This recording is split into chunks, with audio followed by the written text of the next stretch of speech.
vi dicessi che posso raccontarvi una storia in cui il narratore mente e voi non ve ne accorgete fino alla fine? Mi credereste?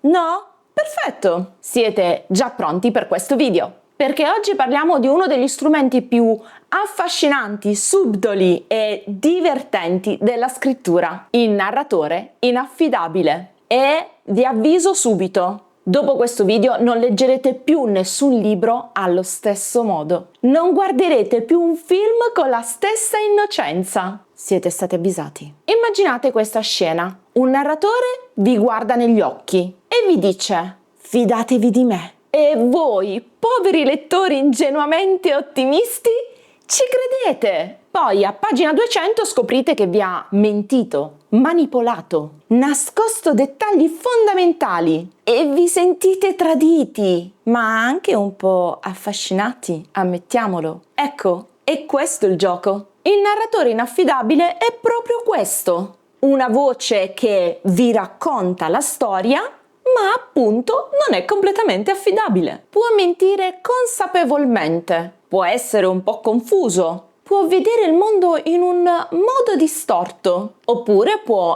non sapere tutto quello che sta succedendo. Da scrittrice vi dico che è uno degli strumenti più potenti per creare tensione narrativa senza neanche far esplodere niente. Addentriamoci nei trucchi del mestiere. Vi faccio una domanda. Quante volte vi è capitato di leggere una scena e pensare: ok, qui c'è qualcosa che non torna? Se vi è capitato, allora avete già incontrato un narratore inaffidabile senza che ve ne accorgeste. E lui da qualche parte si sta ancora facendo una risata. Piccola parentesi prima di continuare. Se vi piace parlare di scrittura, costruire storie, avete sempre una qualche idea che vi frulla in testa ma non sapete dove prendere appunti, io ho una soluzione semplice, il mio taccuino. È lo spazio in cui appunto idee, personaggi, dialoghi assurdi e quelle intuizioni che al momento sembrano grandi idee e dopo un po' magari restano grandi idee lo stesso. E adesso torniamo ai narratori inaffidabili. Partiamo dalle basi. Un narratore inaffidabile non è semplicemente uno che mente. Sarebbe troppo facile. Invece è molto più interessante. È una voce che distorce la realtà in almeno 3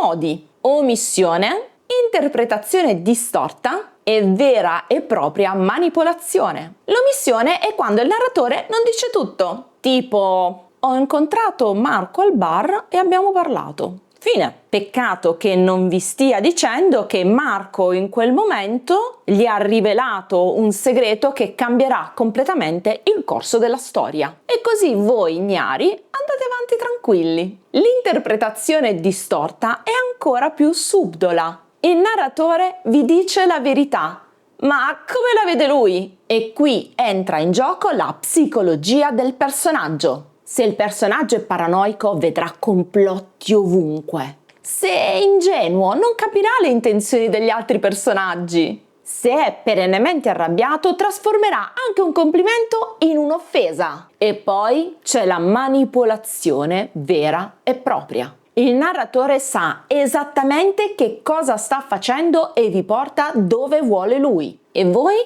Voi lo seguite volontariamente e con entusiasmo. Ma attenzione, perché un narratore inaffidabile funziona solo se il lettore si fida, almeno all'inizio. Se il lettore non si fida mai, non c'è sorpresa. E se si fida così troppo presto, la rivelazione non funziona. Insomma, come sempre il segreto sta nel dosaggio. Sapete qual è una parte molto divertente? Che alcune volte il narratore inaffidabile non sa neanche di esserlo. E questo apre un mondo. Pensate a un personaggio che racconta la propria storia convinto di essere nel giusto, mentre nella realtà sta deformando tutto. È qui che la scrittura diventa davvero potente, perché il lettore capisce più del narratore. E qui crea quella tensione in cui voi lettori dite: no, non è andata così, ti stai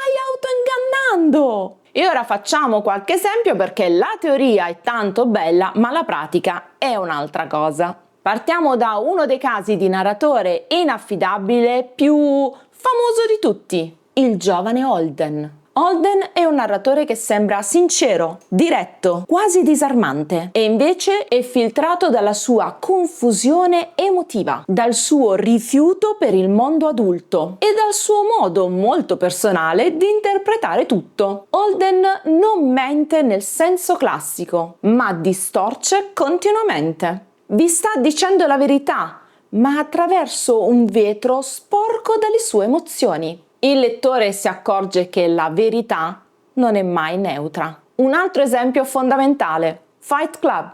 Qui entriamo nel livello avanzato del gioco. Il narratore non è solo inaffidabile, è il cuore stesso della sorpresa narrativa. Senza fare troppo spoiler, basti pensare che tutto quello che il narratore crede di sapere non è esattamente così. E quando arrivate alla rivelazione, vi viene voglia di rileggere tutto dall'inizio e capire dove siete stati ingannati. La risposta?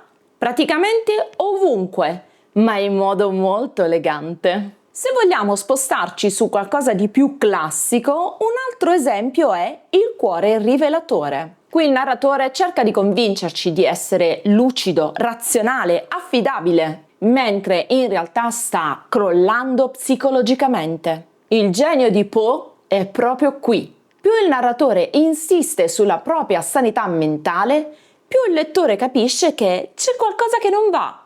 È un crescendo di tensione perfetto per chi vuole studiare come si costruisce un'ossessione narrativa. Adesso vi faccio notare una cosa importante che come scrittrice è oro puro. In tutti questi esempi il narratore inaffidabile non è mai un trucco a sorpresa, è una conseguenza del personaggio. Holden è inaffidabile perché è emotivo e ferito. Il narratore di Fight Club è inaffidabile perché la sua identità è frammentata. Edgar Allan Poe costruisce l'inaffidabilità dalla paranoia. Capite la differenza? Non è un trucco esterno, è pura psicologia. Il narratore inaffidabile diventa davvero interessante da scrivere perché non è un effetto speciale, è una crepa nel personaggio. Un evento classico è quello del narratore che racconta eventi traumatici cercando di proteggersi psicologicamente.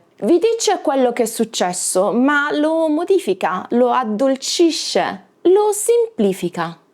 E voi, leggendo mano a mano, capite che sotto c'è molto di più. Oppure il narratore inaffidabile vanitoso, quello che si dipinge come un eroe. Solo che ogni scena che leggete lo smentisce. È uno dei più divertenti da scrivere perché è un po' come costruire un castello di carte che crolla poco a poco man mano che il lettore intuisce che c'è qualcosa che non va. Poi c'è il narratore amnesico e confuso, che è perfetto nei thriller. In questo caso il lettore diventa praticamente un investigatore. Ogni dettaglio può essere vero o falso. E così iniziate a leggere ogni pagina precedente diventando voi stessi i detective del libro. Allora, attenzione perché adesso arriva un momento importante. Se state scrivendo una storia e vi state chiedendo ma posso usare il narratore inaffidabile? La risposta è sì, ma a una condizione. Dovete sapere la verità prima di tutto voi. Non potete barare con il lettore se di fatto non sapete cosa è vero e cosa non lo è. Altrimenti non è un mistero, è confusione. Vi svelo un piccolo segreto da scrittrice. Quando uso il narratore inaffidabile, io scrivo sempre 2 versioni della storia sul mio taccuino. La versione del narratore e la versione reale. È faticoso, lo so, ma è quello che rende la rivelazione finale davvero soddisfacente. Ora, vi ricordate quando all'inizio vi ho detto che non avreste più letto un libro allo stesso modo? Ecco, questo è perché da questo momento in poi comincerete sempre a chiedervi: posso davvero fidarmi di chi mi sta raccontando questa storia? E questa domanda, credetemi, è una maledizione meravigliosa. Ma come si costruisce davvero un narratore inaffidabile? Prima regola, dovete avere una motivazione. Nessuno distorce la realtà per sport. Il narratore inaffidabile ha sempre una buona motivazione: paura, vergogna, bisogno di proteggersi, desiderio di apparire migliore o anche semplice ignoranza. Senza una reale motivazione diventa un trucco a vuoto. Seconda regola: deve esserci coerenza nella sua incoerenza. Sembra un controsenso, ma non lo è. Il narratore inaffidabile può sbagliare, ma deve sbagliare sempre nello stesso modo.